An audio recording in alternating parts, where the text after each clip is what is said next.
और मेरे प्यारे बच्चों, कैसे हो तुम लोग? ठीक हो? आज पैट का एक टॉपिक है। पैट का जो इतिहास था, प्राचीन इतिहास, उसमें एक टॉपिक है हर्षवर्धन, जिसका डीप लगभग लगभग हमने बहुत कंप्लीट किया हुआ है। तो आज तुम लोग को हम हर्षवर्धन पढ़ाते हैं, ठीक है? तो अच्छे से इसका नोट्स भी बना लेना तुम लोग, और इसकी अच्छे से तैयारी कर लेना, और पढ़ाई वढ़ाई करो तुम लोग, क्योंकि सामने एकदम अब एग्जाम आ गया है और तुम लोग के पास मात्र 2 महीने का समय है। तो टॉपिक उठाओ सिलेबस का, और एक एक टॉपिक करके तुम लोग तैयारी मेरे बच्चों लग जाओ। लगभग लगभग हमने सब टॉपिक अपने प्राचीन का पढ़ाई दिया तुम लोग को।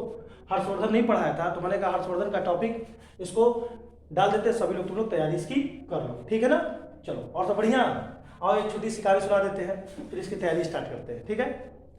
बड़ी अच्छी कहानी है, पैट को लेकर ही तुम लोग को एक कहानी सुनाते हैं। एक पेट्रोल पंप पर एक लड़का रहता था। पेट्रोल पंप पर एक लड़का रहता था, छोटा लड़का था, और छोटा पेट्रोल पंप था, छोटे शहर का एक छोटा पेट्रोल पंप था, इस पर एक लड़का काम करता था। एक बार क्या हुआ कि एक ब्लैक मर्सिडीज उस पेट्रोल पंप पर आकर रुकी, और पेट्रोल पंप पर आने के बाद से रुकी, और उसका मालिक निकला और बोला कि 2000 रुपये का पेट्रोल डाल। ये गया उसमें पेट्रोल डालने के लिए, और पेट्रोल डाल रहा था और साथ में वो गाड़ी को देख भी रहा था। तो इसका मालिक, जो गाड़ी का मालिक था, वो पीछे से देख रहा था। तो आया इसके पास, कहा क्या बात है, क्यों गाड़ी को देखकर बड़ा आश्चर्य कर रहा हूँ?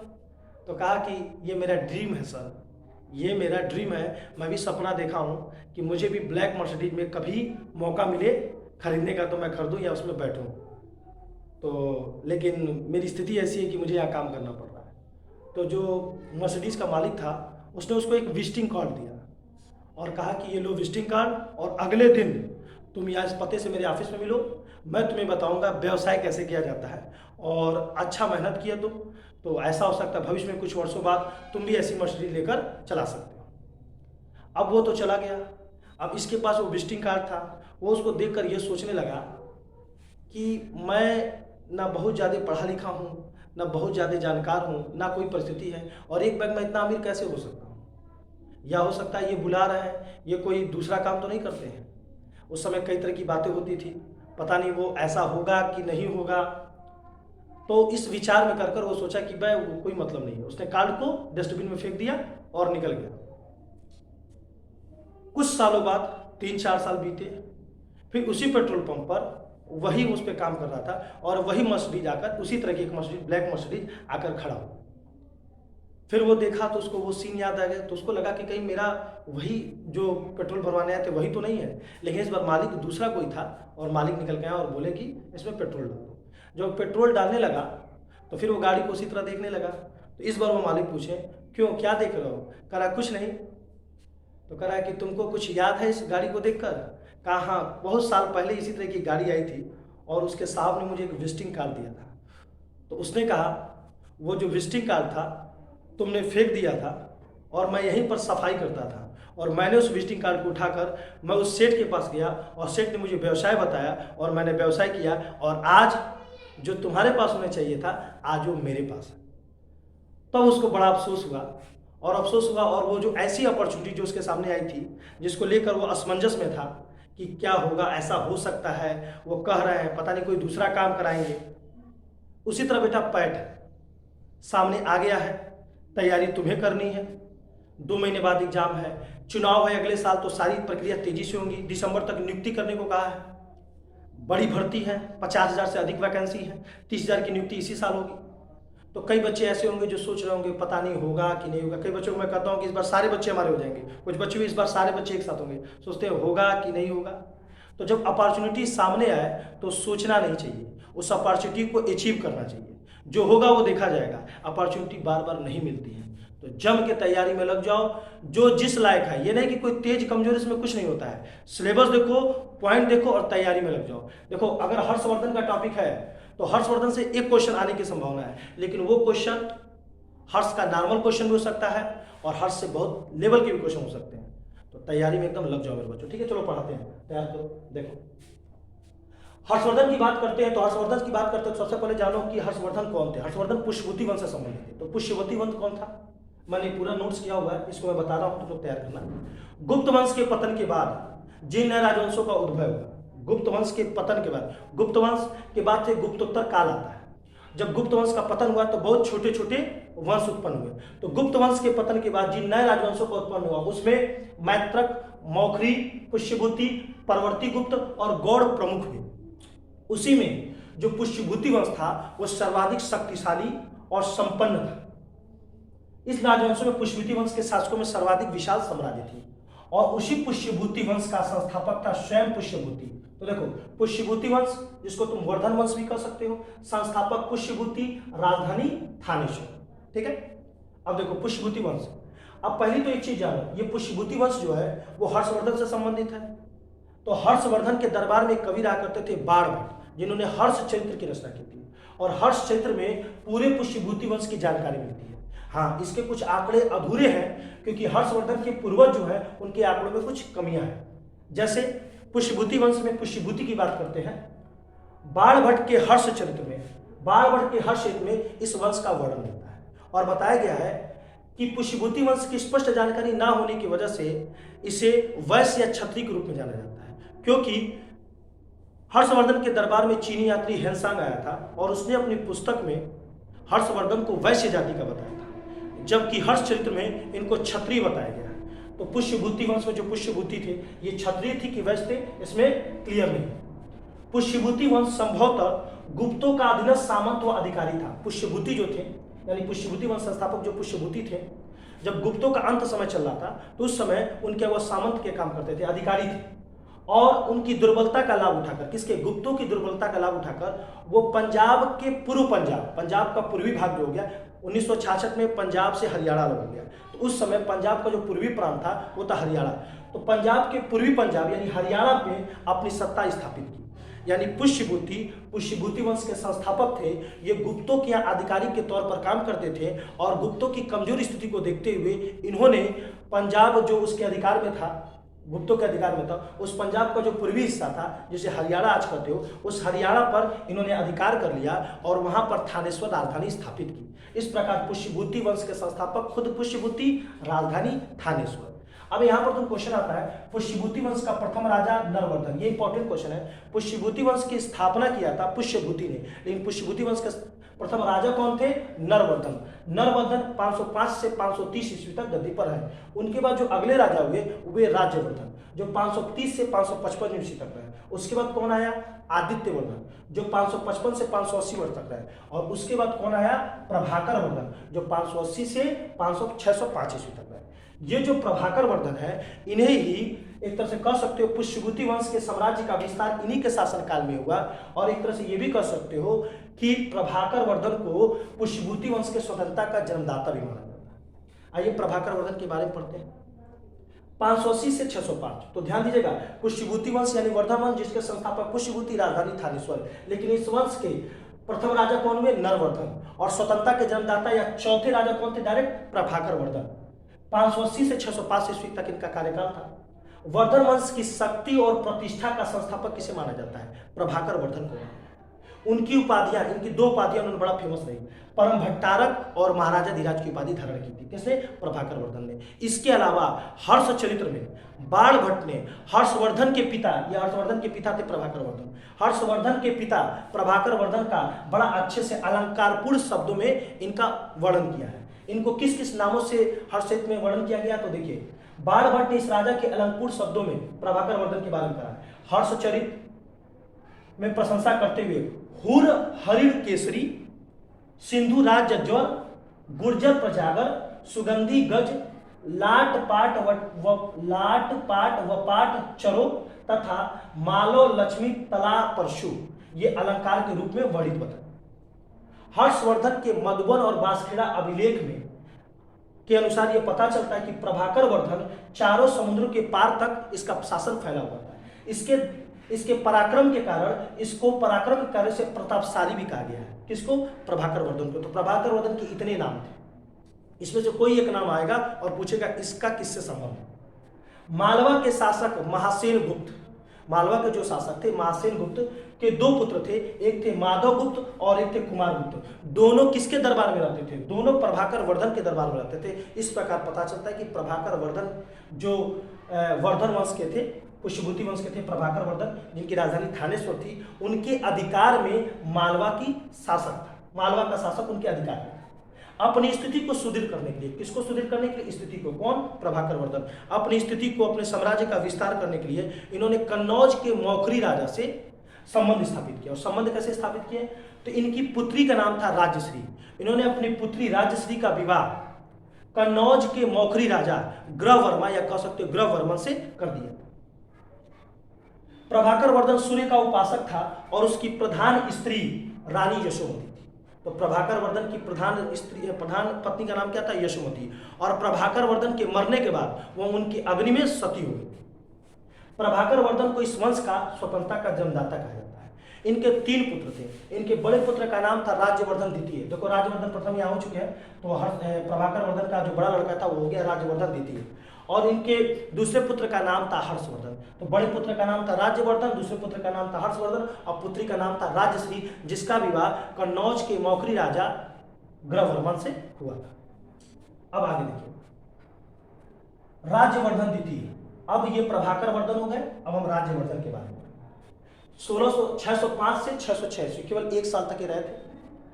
हर्षचरित्र के अनुसार, किसके अनुसार? हर्षचरित्र के अनुसार। हर्षचरित्र के अनुसार जीवन के अंतिम समय में प्रभाकर वर्धन के जीवन के अंतिम समय में हुड़ों ने उनकी सीमा पर आक्रमण कर दिया। ठीक है ना? देखिए एक चीज कहा जाता है, पुष्यभूति वंश हाईलाइटेड किससे रहा? हर्षवर्धन से। लेकिन अगर हर्षवर्धन के बारे में हटा दिया जाए तो पुष्यभूति वंश का एक और कारण है हुड़ों का पुष्यभूति वंश पर आक्रमण। ठीक है ना? तो ध्यान दीजिएगा, हर्षचरित्र के अनुसार प्रभाकर वर्धन के जीवन के अंत में, अंतिम चरण में हुड़ों ने उनके राज्य सीमा पर आक्रमण कर दिया। वृद्ध और बीमार होने के कारण, कौन वृद्ध और बीमार? प्रभाकर वर्धन वृद्ध और जो बीमार थे। वृद्ध और बीमार होने के कारण वो स्वयं हुड़ों का सामना करने के लिए राज्य की सीमा पर नहीं गए, बल्कि अपने बड़े पुत्र राज्यवर्धन को उसकी सीमा पर भेजे। अपने बड़े पुत्र राज्यवर्धन को हुड़ों को दबाने का उत्तरदायित्व सौंपा।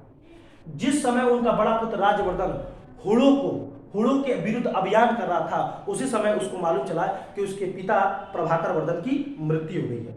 वह हुड़ों से अभियान छोड़कर वह स्वयं थानेश्वर पहुंचा और अपने पिता का अंतिम संस्कार किया और थानेश्वर की गद्दी पर बैठा। अभी वो थानेश्वर की गद्दी पर बैठा था, तब तक उसको एक और बैड न्यूज मिला, यानी एक और उसको सूचना मिली। और वो सूचना क्या मिली? जो उसकी बहन राजश्री थी, उसके पति कन्नौज के शासक थे, मौखरी शासक, कन्नौज के ग्रहवर्मा। वहां पर बंगाल के शासक, देखो बंगाल के शासक कहो या गौड़ शासक कहो, क्योंकि बंगाल का पूरा नाम गौड़ था। गौड़ शासक शशांक और मालवा के शासक देवगुप्त ने, दोनों ने मिलकर कन्नौज पर आक्रमण कर दिया और इसके बहनोई, किसके बहनोई? राज्यवर्धन के बहनोई ग्रहवर्मा की हत्या कर दी और राज्यश्री को कैद कर दिया। इसकी जानकारी हुई और उनकी योजना, यानी उस दोनों की योजना, यानी मालवा नरेश देवगुप्त और गौड़ नरेश शशांक, दोनों की योजना अब थानेश्वर पर आक्रमण करने की थी। इस दुर्घटना की सूचना पाकर राज्यवर्धन कन्नौज की सुरक्षा के लिए, अपनी बहन की सुरक्षा के लिए, कन्नौज की सुरक्षा के लिए वह आगे बढ़ा और उसने देवगुप्त की सेना को पराजित कर दिया। वह देवगुप्त की सेना को तो पराजित कर दिया, लेकिन गौड़ नरेश जो शशांक था वो धोखे से इसकी हत्या कर। ये वही गौड़ नरेश शशांक था जिसने शैव धर्म करवाया था, जिसने बोधि वृक्ष को कटवाया था, जिसपे बुद्ध भगवान ने ज्ञान की प्राप्ति की थी बोध गया में, वो पीपल का पेड़ इसी ने कटवाया था, गौड़ नरेश शशांक। अब हम लोग पढ़ेंगे हर्षवर्धन के बारे में। तो एक बेसिक कहानी थी, अब हम लोग पढ़ेंगे हर्षवर्धन के बारे में। हर्षवर्धन के बारे में एक बेसिक चीज जानो। हर्षवर्धन 686 में गद्दी पर बैठे, 647 तक गद्दी पर आए। वंश पुष्यभूति वंश के थे और हेनसांग ने जो अपनी पुस्तक सियुकी लिखी है, हेनसांग ने, उसमें इनका नाम वैश्य बताया। इनको क्या बताया कि वैश्य जाति। पिता का नाम प्रभाकर वर्धन, माता का नाम यशोमती। शासनकाल इनका 41 वर्ष तक रहा। सिंहासन रोड, यानी ये जब गद्दी पर बैठे तो कितने वर्ष के थे? 16 वर्ष के थे। इनका उपनाम शिलादित्य। सियुकी पुस्तक में हर्षवर्धन को शिलादित्य के नाम से दर्शाया गया है। और एक और मोस्ट इनका था उत्तरापंथ स्वामी, यानी उत्तर भारत के ये स्वामी का, ये क्योंकि पूरा क्षेत्र इन्होंने जीता भी। जन्म 591, 90 या 91 ईस्वी, मृत्यु 647। हर्षवर्धन पुष्यभूति वंश का सर्वाधिक प्रतापी राजा था तथा वह शिव का उपासक था। और उनके ममेरे भाई का नाम क्या था? मांडी, भांडी को या मांडी को। ठीक, तो ये आपका हो गया। एक और टॉपिक, चीन से भारत आने वाले प्रमुख यात्री। ये थोड़ा सा मैंने तुम लोग ने नोट किया है, हमेशा एक क्वेश्चन एग्जाम में आता है। चीन से आने वाले भारत के प्रमुख यात्री। देखो, चीन से भारत में आने वाले प्रमुख यात्री में पहला आता है फाइयान, दूसरा आता है हेनसांग और तीसरा आता है इत्से। पहले की बात करेंगे फाइयान की। पहले किसकी बात करेंगे? फाहियान। फाहियान जो था वो चंद्रगुप्त द्वितीय के दरबार में आया था। फाहियान जो था वो चंद्रगुप्त द्वितीय के दरबार में आया था 399 से 414 ईस्वी। तो बड़ा अच्छा क्वेश्चन है। सबसे पहले भारत आने वाला प्रथम बौद्ध भिक्षु फाहियान 399 से 414 ईस्वी के बीच में चंद्रगुप्त द्वितीय के दरबार में। दूसरा था हिंसान 629 से 645 ईस्वी में हर्षवर्धन के शासनकाल में। और तीसरा कौन था? वही हिंसान, इनके शासनकाल में आया था। 629 630 में भारत पहुंचा था, 16 वर्ष तक रहा था। तो 629 से 645 हर्षवर्धन के शासनकाल में। और तीसरा एक और बौद्ध भिक्षु था इतसिंह, जो 671 695 में आया था, समुद्री मार्ग के साथ भारत। जब तुम्हारा हमने बताया यहाँ पर कि देवगुप्त की सेना से पराजित हो गया था राज्यवर्धन, जब वो अपनी कन्नौज गया था, अपनी बहन की सुरक्षा के लिए कन्नौज पर गया, तो देवगुप्त की सेना को पराजित कर दिया, लेकिन उसका मित्र जो था गौर शशांक ने उसकी हत्या कर दी थी। अब आगे बढ़ो। राज्यवर्धन की हत्या के बाद 606 ईस्वी, राज्यवर्धन की हत्या के बाद 606 ईस्वी में थानेश्वर की गद्दी पर कौन बैठा? 16 वर्ष की अवस्था में हर्षवर्धन बैठा। राजा बनते ही उसने शशांक और देवगुप्त से बदला लेने की प्रतिज्ञा की। शशांक और देवगुप्त दोनों, जिसने कन्नौज पर अधिकार किया, राज्यवर्धन यानी इनके बहनोई की हत्या की, इनकी बहन को कैद कर लिया, जिसका सुनकर राज्यवर्धन ने कन्नौज पर अधिकार करने के लिए गया, अपनी बहन को छुड़ाने के लिए गया। लेकिन रास्ते में क्या हुआ? रास्ते में दिक्कत ये हो गई कि तुम्हारा देवगुप्त की सेना को तो उसने पराजित कर दिया, लेकिन बंगाल नरेश शशांक जो था, बंगाल में शशांक था, उसने धोखे से उसकी हत्या कर दी। वही बात था। तो राज्यवर्धन की हत्या के बाद 606 में थानेश्वर की गद्दी बैठा हर्षवर्धन। राजा बनते उसने शशांक और देवगुप्त से बदला लेने की प्रतिज्ञा की तथा अपनी बहन की सुरक्षा के लिए कन्नौज की तरफ बढ़ा। बहन की सुरक्षा के लिए कन्नौज की तरफ बढ़ा। मार्ग में उससे कामरूप के राजा भास्कर वर्मन, कामरूप असम का पुराना नाम कामरूप था, जैसे बंगाल का पुराना नाम गौड़ था। तो मार्ग में उसे कामरूप के राजा भास्कर वर्मन का दूत हंसवेग मिला, जिसने हर्षवर्धन के समक्ष अपने राजा की तरफ से मित्रता का प्रस्ताव रखा। हंसवेग ने अपने राजा की तरफ, असम के जो राजा थे भास्कर वर्मन की तरफ से मित्रता का प्रस्ताव रखा कि हम आपके इस अभियान में आपका साथ देना चाहते हैं, जिसे हर्ष ने शर्त स्वीकार कर लिया। आगे बढ़ने पर उसे मांडी मिला। मांडी जो उनके मामा का लड़का था, जो राज्यवर्धन के दरबार में प्रधानमंत्री भी था, वो मिला और उसने बताया कि राश्री जो है वो कन्नौज में दोनों से कैद थी, वो वहां से भाग निकली और भागकर कहाँ चली गई? विंध्याचल चली गई। अतः वो कन्नौज छोड़ दिया। अब वो कन्नौज बदला लेने की भावना छोड़ दिया, अपने बहनोई का बदला लेने, अपने भाई का बदला लेने, देवगुप्त और शशांक को मारने का बदला छोड़कर वो पहले किधर भागा? विंध्याचल भागा, जहां पर उसकी बहन भी गई। अतः वह कन्नौज का मार्ग छोड़कर विंध्याचल गया और आचार्य दिवाकर मित्र, बड़ा अच्छा क्वेश्चन है, आचार्य दिवाकर मित्र की सहायता से उस समय वो खोज निकाला जब वो सती होने जा रही थी। ठीक है, भाई और बहन का बड़ा अच्छा प्रेम इसमें दिखाया गया है। आचार्य दिवाकर मित्र की सहायता उसने खोज निकाला जब वह सती होने जा रही थी। हर्ष उसे वापस कन्नौज ले आया, अपनी बहन को कन्नौज ले आया और इसने शशांक की हत्या करके कन्नौज पर अधिकार कर लिया और अपनी बहन को उनकी संपत्ति कन्नौज वापस कर दी। हर्षवर्धन ने शशांक की हत्या करके कन्नौज पर अधिकार कर लिया और ग्रहवर्मा की हत्या के पश्चात, ग्रहवर्मा का कोई उत्तराधिकारी नहीं था, उनकी पत्नी थी राजश्री। अब कन्नौज पर अधिकार हो गया तो कन्नौज पर राजा कौन बनेगा? तो ग्रहवर्मा की हत्या के पश्चात उनका कोई उत्तराधिकारी नहीं होने से कन्नौज के मंत्रियों व राजश्री की सहमति से हर्षवर्धन कन्नौज का भी शासक बन गया, यानी अपने बहन का जो राज्य था उसका भी वो शासक बन गया। और इस प्रकार उसने अपनी राजधानी थानेश्वर से कन्नौज स्थापित की और कन्नौज में अपने बहन के साथ राजगद्दी पर बैठता था और वहां से वो अपने थानेश्वर को भी संचालित करता था, अपने बहन के साम्राज्य कन्नौज को भी देखता था। इस प्रकार कन्नौज जो था उत्तर भारत की राजनीतिक गतिविधि का केंद्र बन गया। कन्नौज का पुराना नाम उत्तर प्रदेश में क्या नाम था? काव्यकुंज। अब यहां से बड़ा अच्छा क्वेश्चन है। मगध के शासक पुरवर्मन ने जिसे मगध पर अधिकार कर लिया था, हर्ष के समय आधीनता स्वीकार कर ली। मगध के शासक जो पुरवर्मन थे उन्होंने हर्ष के सामने आधीनता स्वीकार कर ली, जिससे पता चलता है कि मगध भी किसके अधीन हो गया?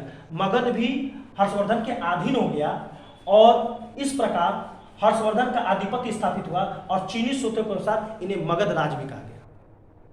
हेनसांग के अनुसार हर्षवर्धन ने कश्मीर के शासक, बताया तुम लोग को, कश्मीर के शासक से हर्षवर्धन ने युद्ध करके वहां पर गौतम बुद्ध के दांत पड़े हुए थे वो लेकर आए। तो हेनसांग के अनुसार हर्षवर्धन ने कश्मीर के शासक से गौतम बुद्ध के दांत लाकर कन्नौज के निकट एक संघाराम में स्थापित किया। बड़ा अच्छा एक और क्वेश्चन है। 1606 ईस्वी में जब हर्ष गद्दी बैठा तो नेपाल में हर्ष संवत, ध्यान दीजिएगा, हर्ष संवत, नेपाल में हर्ष संवत के प्रचलन के आधार पर, नेपाल में हर्ष संवत चलता था, तो नेपाल में हर्ष संवत के प्रचलन के आधार पर कुछ विद्वान मानते हैं कि नेपाल में हर्षवर्धन का भी शासन था। देखो, नेपाल को अंतिम हिंदू सम्राट माना जाता है और नेपाल हिंदू राज्य भी देश भी माना जाता था। तो इसका भी प्रभाव था कि नेपाल पर हर्षवर्धन का भी अधिकार था, क्योंकि नेपाल में हर्ष सम्मत चला करते थे। हर्ष ने उत्तरी उड़ीसा, जिसको ओड्र कहते हैं, और कोगोडा यानी दक्षिण उड़ीसा व कलिंग पर भी विजय प्राप्त की, और इन विजयों के पश्चात हर्ष उत्तरी भारत का स्वामी भी बन गया, यानी उत्तर भारत का स्वामी भी बन गया, जिसके कारण इसको उत्तरापंत स्वामी कहा जाता है। इन विजयों के पश्चात हर्ष उत्तरी भारत का स्वामी हो गया। उसने सकलोत्तर पाथनाथ की उपाधि धारण की थी। आगे देखिए, हर्षवर्धन के दरबार में बाणभट्ट रहते थे, जो कादंबरी और हर्षचरित के रचयिता थे। इसके अलावा उनके दरबार में मयूर नामक एक कवि रहते थे, जिन्होंने सुवासित तवली की रचना की थी। इसके अलावा इनके दरबार में चीनी यात्री हैंसांग भी रहता, जिसने सियूकी की रचना की। हर्षवर्धन निशांतान था। अब यहाँ पर एक मैटर बनेगा, जब हर्षवर्धन की बात करते हैं तो हर्षवर्धन निशांत माना जाता है, निसंतान माना जाता है। तो कहा जाता है पुष्यभूति वंश का आखिरी शासक हर्षवर्धन, लेकिन कई जगह बताया था कि पुष्यभूति वंश हर्षवर्धन की एक पुत्री भी थी, जिसकी शादी बल्लवी के ध्रुवसेन द्वितीय से हुई थी। बल्लवी की ध्रुवसेन द्वितीय से हुई थी। तो वो जो अधिकार, इनका उत्तराधिकारी कौन हुआ? उसका दामाद हुआ बल्लवी के ध्रुवसेन द्वितीय, क्योंकि इसकी पुत्री का विवाह बल्लवी के ध्रुवसेन द्वितीय से हुआ था, जिनका आगे पुत्र हुआ धरासेन चतुर्थ, जिसको आखिरी कहा जाता है। इनका आखिरी वंशज हर्षवर्धन का, जिनका नाती कह रहे हैं। उपासक, हर्ष शिव का उपासक था, और प्रत्येक 4 वर्ष के पश्चात हर्ष शिव का उपासक था, और प्रत्येक 4 वर्ष के पश्चात हर्ष निर्धनों को प्रयाग में होने वाले माघ मेले में, ध्यान दीजिएगा, हर्ष शिव का उपासक था, और प्रत्येक 4 वर्ष के पश्चात, देखो हर्ष शिव का भी उपासक था, और बाद में हैंसांग से जब मिला तो बौद्ध धर्म का भी उपासक हो गया, बौद्ध धर्म के महायान शाखा। हर्ष शिव का उपासक था तथा प्रत्येक 4 वर्ष के पश्चात हर्ष निर्धनों को प्रयाग में होने वाले माघ मेले के अवसर पर दान दिया करता था। यहाँ तक कि वह मेले पर अपनी सारी व्यक्तिगत संपदा, अपने वस्त्र, सब कुछ दान कर देता था, और अंत में अपनी बहन राजश्री द्वारा दिया वस्त्र धारण करता था। अब इनकी मुद्राएं की बात देख लो। हर्ष की 2 मुद्राएं पाई गई, दोनों तांबे की थी, एक नालंदा में पाई गई और एक सोनीपत में पाई गई। सोनीपत हरियाणा में। जो सोनीपत में तांबे का इसका क्या कहता मुद्रा पाई गई, उसमें नंदी के चित्र अंकित है, और जो नालंदा में तांबे की पाए गए उसमें श्री हर्ष लिखा है। साथ में उन्हें माहेश्वर, सार्वभौम और महाराजा धीराज भी कहा गया है। एक और अच्छा क्वेश्चन बेटा, हैंसांग के बारे में, जिनके पास आया था। हैंसांग कब आया था? 629 में चीन से चला था, 630 में भारत आया था, 645 तक रहा, फिर चला गया।